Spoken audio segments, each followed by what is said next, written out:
तस्वीरें चलते हैं जहां पर शरद वहीं पर मौजूद है बीजेपी दफ्तर में। शरद, लक्ष्मीकांत जी वहीं से बैठे हुए हैं और पटाखों की आवाज इनके बैकग्राउंड में आ रही है।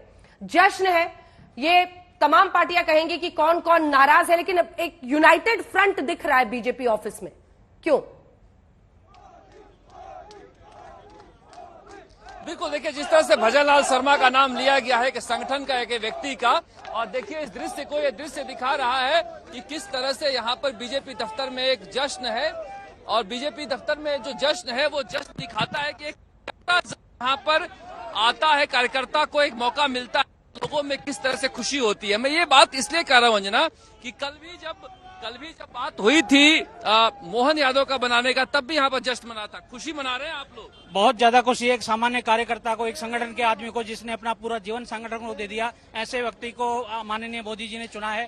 तो हमें तो ये आशा हो गई है कि कोई भी कार्यकर्ता देश का प्रधानमंत्री, मुख्यमंत्री, विधायक बन सकता है।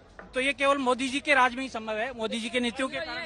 एक कार्यकर्ता की भावना नहीं है यहाँ पर। मैं कल से देख रहा हूँ, जब से मोहन यादव का नाम आया है, इतनी खुशी है कार्यकर्ताओं में। और मैं इसीलिए कह रहा हूँ कि प्रधानमंत्री नरेंद्र मोदी इस लफ्ज को पहचानते हैं कि जहाँ पर एक वसुंधरा राजे जैसा बड़े नेता को अगर घर बैठाना है, तो फिर ऐसे कार्यकर्ताओं को निकाल को ले आओ जहाँ पर कोई विवाद न हो और खुशी का माहौल हो।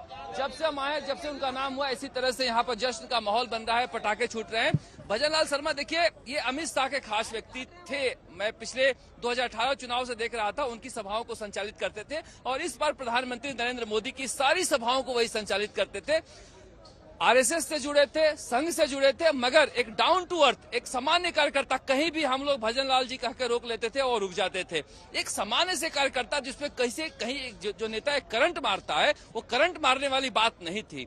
मुझे लग रहा है कि अगर इस तरह की अच्छाइयों को प्रधानमंत्री नरेंद्र मोदी निकाल कर लाते हैं और उस प्रतिभा को निखारते हैं, जैसे किसी जमाने में शिवराज सिंह को निखारा गया था, तो मुझे लग रहा है कि यही एक वजह है जहां पर बीजेपी में इस तरह की खुशी है। और देखिए इसके पीछे एक कहानी और भी है। देखिए अंजना, अगर पॉलिटिकली देखें तो कि वसुंधरा राजे और उनके गुट को अगर घर बैठाना था, तो आप किसी पुराने नेता को या राजनीति में सत्ता में सक्रिय नेता को लेकर बैठाते तो कहीं न कहीं विवाद होता है। इसलिए एक ऐसे चेहरे को चुना गया जिस पर कोई विवाद न हो, संगठन से आया हो, और जिसमें वसुंधरा राजे की राजनीति की दूर दूर तक छाया नहीं हो।